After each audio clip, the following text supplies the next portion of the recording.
You have eaten her name. Every box of cereal on the shelf still carries it. Ceres, the Roman goddess of the grain, and the plain everyday word the Romans used for bread. She's almost always introduced as the Roman Demeter, a translation of someone else's goddess. But the Romans had Ceres long before they borrowed the Greek story, and their Ceres did things Demeter never did. She guarded the boundary between the living and the dead. She kept the treasury and the law of Rome's common people. The grain was only where she started. The oldest Roman Ceres had no birth and no parents worth recording. She was simply there, one of the most ancient powers of the Italian soil. Her name is older than any story told about her. It comes from an early Italic word meaning with grain, and behind that, a deep root meaning to feed, to nourish, to make things grow. The same root grew into our word cereal. To say her name is to say bread. In the Romans' later, Greek-flavored genealogy, she became a daughter of the elder gods Saturn and Ops, sister to Jupiter, and by him the mother of Proserpina. Above the ground she is the goddess of grain, fertility, and the harvest, the force that ripens the fields and keeps a city fed. Below it, and beside the law courts, she is something stranger, a guardian of the dead and a patron of Rome's common people. All three run through her at once. Ceres has one famous story, the loss of her daughter that she shares with Demeter. But the most interesting things about her are the parts that are hers alone. The standard line is that Ceres is simply Demeter in a toga, the Greek goddess copied into Latin. It is half true, and it hides the more interesting half. There was an Italic Ceres before there was ever a Roman Demeter, an old goddess of the grain worshipped across central Italy, with her own priest, her own festival, and her own hold on the harvest and the dead. When Rome filled up with Greek culture, the Romans recognized their grain goddess in Greece's grain goddess and folded the two together, giving Ceres Demeter's family, Demeter's daughter, and Demeter's great sorrow. The borrowing was real, but it landed on a goddess who was already there, already ancient, already busy with Roman work, the Greek story knew nothing about. The Roman poet Ovid tells the famous story as a Sicilian one. Proserpina, Ceres's daughter, was gathering flowers in a meadow near Henna, when Pluto, lord of the dead, broke up through the ground in his chariot, seized her, and carried her down. When Ceres found her daughter gone, she lit 2 torches at the fires of Etna and went looking, crossing the whole world without rest, without food, without sleep.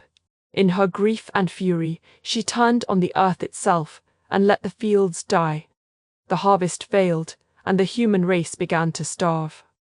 That got Jupiter's attention. He sent to bring Proserpina home, but the underworld keeps what it feeds. Before she left, Proserpina had eaten 7 seeds of a pomegranate in Pluto's garden, and that bound her to the dead. So a compromise was struck. Proserpina would spend half the year below with Pluto and half above with her mother. When Proserpina comes up, Ceres rejoices, and the world turns green. When she goes back down, Ceres mourns, and the earth goes cold and bare until she returns. The seasons are a mother's grief and her gladness, on a yearly turn. There is a gentler legend, braided into the same wandering. In her search, Ceres was taken in with kindness by a mortal household, and in thanks she chose a boy of that house, and taught him the whole art of agriculture, how to break the ground, sow the seed, and bring in the harvest. He carried that knowledge out across the world. To the Roman mind, this was the beginning of settled life itself. Before the grain there was foraging and wandering. With the grain came farms, towns, law, and the city. The goddess of the harvest was, to Roman eyes, the goddess who made all of it possible. Here is the Holy Roman chapter, the Demeter label erases. In 496 BCE, with Rome gripped by famine, and its common people threatening to walk out of the city altogether, a Roman dictator vowed a temple to Ceres and 2 companion gods. It was dedicated 3 years later on the Aventine hill, the plebeian quarter, and it became the beating heart of plebeian Rome. Her temple held their treasury and their archive of laws. When the common people won leaders of their own, the tribunes, that right was placed under Ceres's protection by a sacred law. Anyone who harmed a tribune was declared forfeit to the goddess, and his property was sold off into her temple. To raise a hand against the people's representative was to be handed over to the grain goddess. So the harvest was never the whole of her. She was the divine guarantor of the rights of ordinary Romans, the goddess the poor turned to when the powerful leaned on them. There is more than one way to hold a goddess this old, and the tellings are worth knowing. One reading is the historical one, that the famous grieving Ceres is largely the Greek story laid over a much older Italic goddess who was there first. Rome did this often. In almost the same years, it imported the great mother goddess Cybele from the east to help win a war. The Romans were practiced at adopting a foreign goddess and making her wholly their own.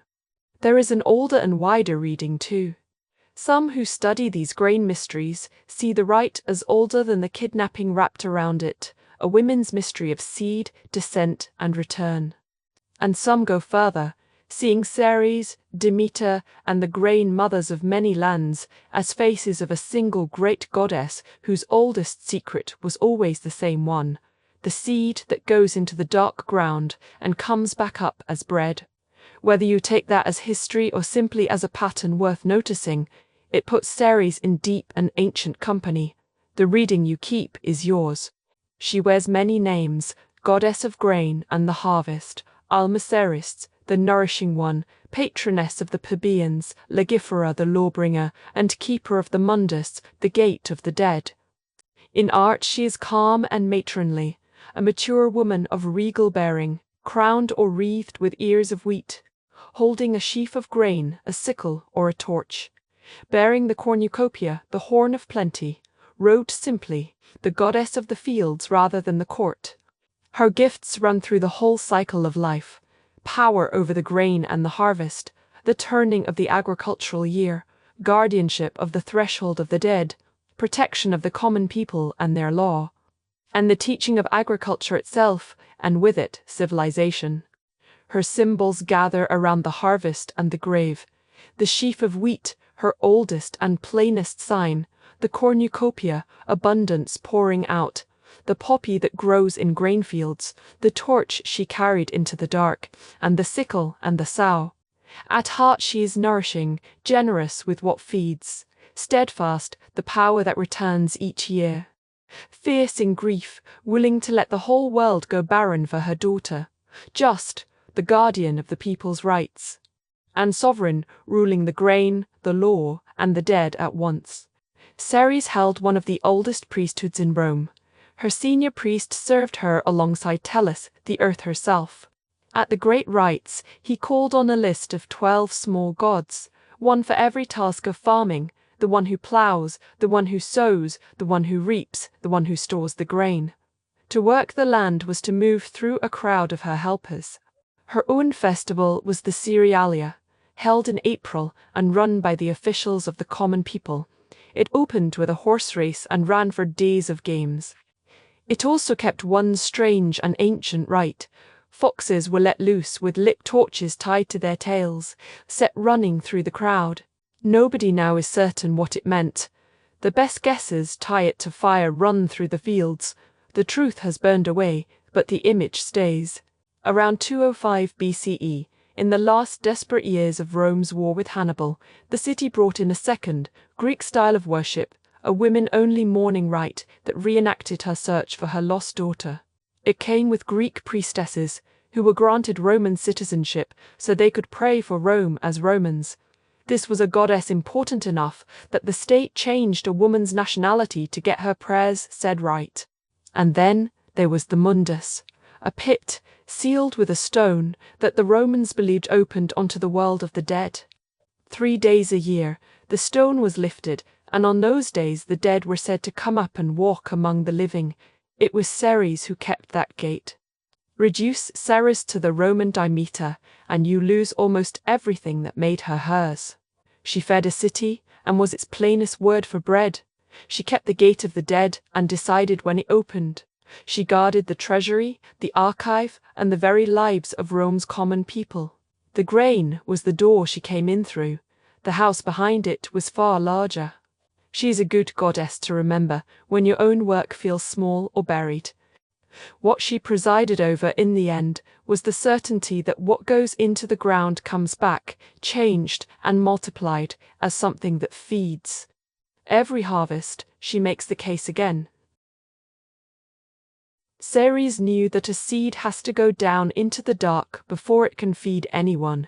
When your own work feels buried, or slow, or lost in the cold, remember what the ground is for. The seed in the dark is still alive, doing its quiet work. It is getting ready to rise.